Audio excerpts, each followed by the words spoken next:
la première posture que j'avais envie de vous montrer, c'est la posture de respiration thoracique postérieure. Alors justement pour bloquer la partie avant, on va se mettre les deux genoux joints, on va s'asseoir sur les talons et on va se pencher en avant en fléchissant donc les coudes, mettant les coudes contre les genoux pour venir en fait fermer les pectoraux, coincer les pectoraux, coincer ici la partie haute de la cage thoracique.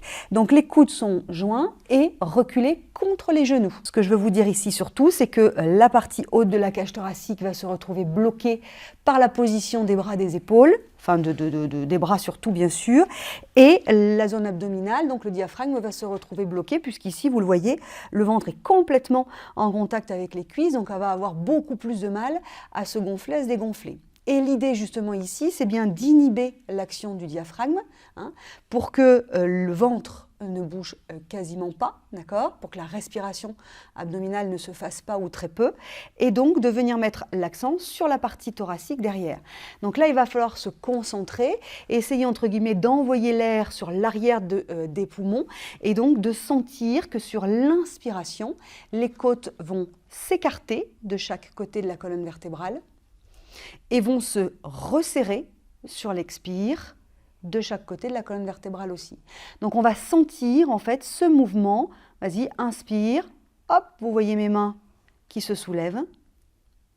Et à l'expire, je l'aide un petit peu, hop, on a les mains qui se resserrent et les côtes qui se referment. Alors attention, parce qu'il ne faut pas confondre le mouvement des côtes et le mouvement de la colonne vertébrale. C'est-à-dire que la personne qui va avoir des difficultés à faire cette respiration thoracique postérieure, elle va inconsciemment tricher en arrondissant le dos, donc la colonne vertébrale, et en la creusant. Donc ce qu'il faut faire au départ, c'est bien faire positionner les jambes en essayant d'horizontaliser la colonne vertébrale, d'aligner ici la tête sur la colonne derrière, le menton bien rentré. Vous voyez, on a toujours le temps de placement, j'aurais pu le dire en premier d'ailleurs.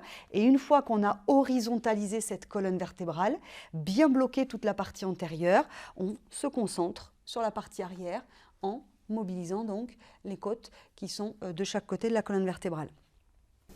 Pour relâcher, évidemment, on arrondit un peu le dos, on relâche, on reprend une respiration un petit peu plus naturelle.